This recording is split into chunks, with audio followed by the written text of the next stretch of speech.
Mnazongwa au mnajizonga wenyewe?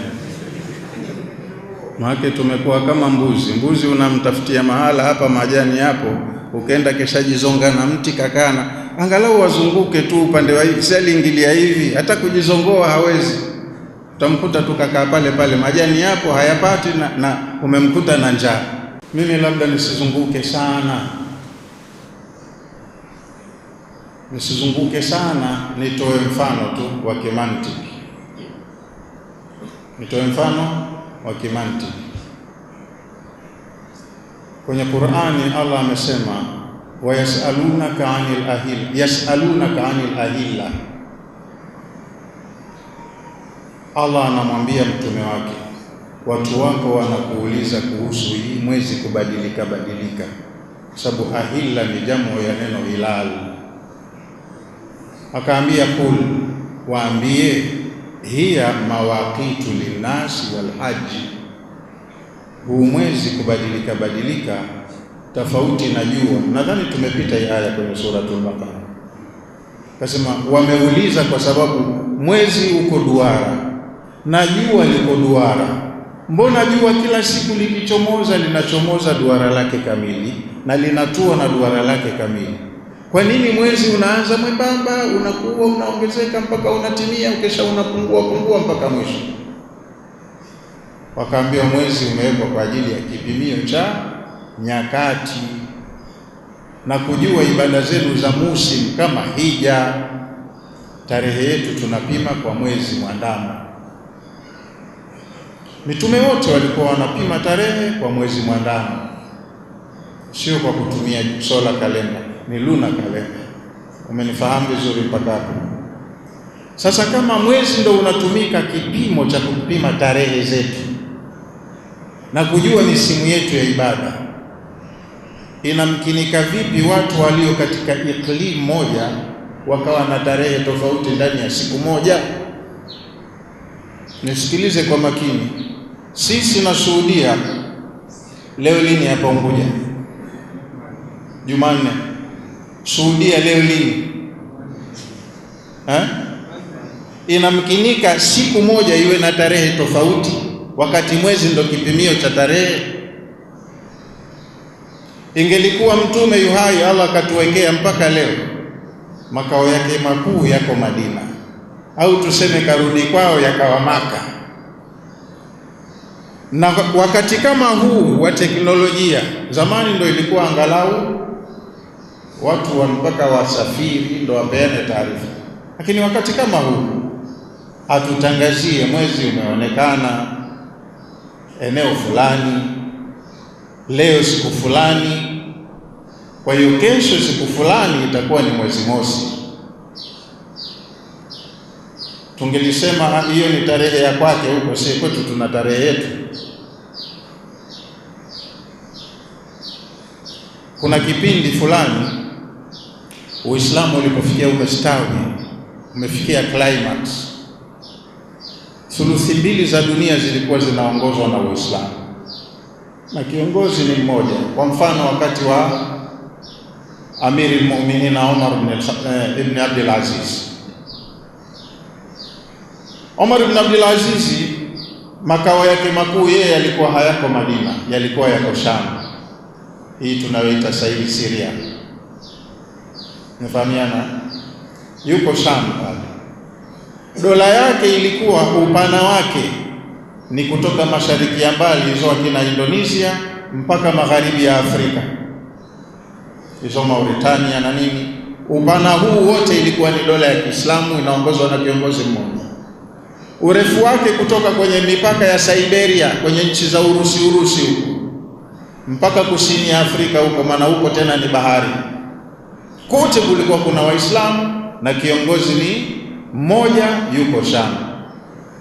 Sasa ikiwa kama mwezi ukiandama unategemea maeneo ya watu na nchi nzima ndo iko kama hivyo, huko kote kuna magavana, wakuu wa mikoa, rais wao yuko Sham. Kama siku moja ina tarehe tofauti, kumbukumbu za kiserikali zinatunzwa kwa tarehe gani? Kivipi zingetunzwa? Unanifahamu vizuri? Lakini Unanifahamu vizuri? Tatu, mfano wa tatu, hizi tarehe za kizungu za kikafiri, mbona tukiambiwa leo tarehe fulani, tarehe mosi mwezi wa 5, May Day, dunia nzima tunajua kwamba wengine mchana wengine usiku? Kwa nini hii ina uniformity ya Kiislamu tu ndio ishindikane? Kwa hiyo kuna watu wana interest zao wao wenyewe, wana maamuzi ya ajabu, lakini kwa mtazamo wangu mimi tunaweza kuwa na tarehe moja dunia nzima, pamoja na ikhtilafu za matali, wengine usiku wengine mchana. Sasa hivi hapa kwetu saa 11 tunaingia 12, wengine sasa hivi ndo saa 12 kwao ishafika, wengine sasa hivi saa 1 ya usiku, wengine sasa hivi saa 8 ya usiku. Lakini kuna mahala siku inapoanzia, mnifahamu? Kwa sababu dunia siko hivi, najua si linamurika kama hii hapa maiki, upande huu unaoangaziwa na jua ukawa sawa sawa na jua, ndo saa 6 ya mchana. Kwa hiyo hapa ndo saa 6, upande huo huko utakuwa magharibi, huku ndo itakuwa mashariki, maana jua ndo linachomoza, dunia inaenda hivi. Kwa hiyo pale panapoanzia siku, wakiuona au wakisikia jua likitua, ndo wanaanza magharibi yao, na mwingine wote magharibi yao inafika, ikifika ndo wanaanza magharibi yao, na tarehe ndo hivyo hivyo. Sijui kama umenifahamu vizuri, maana hilo somo linahitaji tupate masaa 3 4, tuje na facts za kijiografia na facts za kiastronomy, na pia wengine hatujaenda shule hatutofahamu. Sasa basi ukisikia adhana na wewe swali tu hapa, hatuendi hivyo. Sio hoja hizo. Hoja tunatakiwa tuwe na uniformity. Ingelikuwa Allah katukirimu kuwa na kiongozi mmoja wa Islamu, hili swala lingewezekana, dola ndio ingesimamia. Lakini sasa hivi tuko Shia, kullu hizbin bima ladayhim farihun. Kwa hiyo kama tunafuata ahzab, watu wanakwenda na hoja za makundi yao. Mmenifahamu? Kwa hiyo usizungumze na ushabiki ndani ya mambo ya imani. Sema wale wana kalenda, una ushahidi? Kinachoharibu ni hayo mambo ya umini, anani, na haya mara nyingi yanatokea kwenye watu wanaopenda dunia. Watu wa dunia na kwenye masala ya siasa zao, tofauti za kisiasa ndio zinawafanya wale ni wale na sisi ndio sisi. Lakini kwenye dini hatuendi hivyo. Wallahu a'lam. Tarehe ni moja tu. Na hadithi mbona tunasomewa nyingi? Kwa mfano siyamu yaumi ya Arafa, kufunga siku ya Arafa. Sasa sisi Tanzania tuna Arafa hapa. Arafa yetu si elimu. Jumapili watu ndo sikukuu wanachinja. Ndio. Jumapili sikukuu watu wanachinja. Jumapili hiyo hiyo sisi tunasema ndo Arafa yetu. Siku hiyo hiyo moja kule tayari sikukuu. Ina maana hata na ile Ramadhani, Lailatul Qadr, Jumapili ndo tuseme imekuja Lailatul Qadr. Wengine mwezi wao hiyo siku ya pili, na wao waletewe yao, na tunaambiwa ni siku moja tu.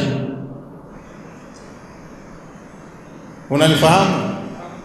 Allah anazileta ngapi hizo Lailatul Qadr? Kwamba wapelekee kila watu yao kwenye kisahani. Tunapaswa kuwa na uniformity kwenye masala. Kiimani tuwe hivyo. Tena mambo mengine ni ya ushabiki.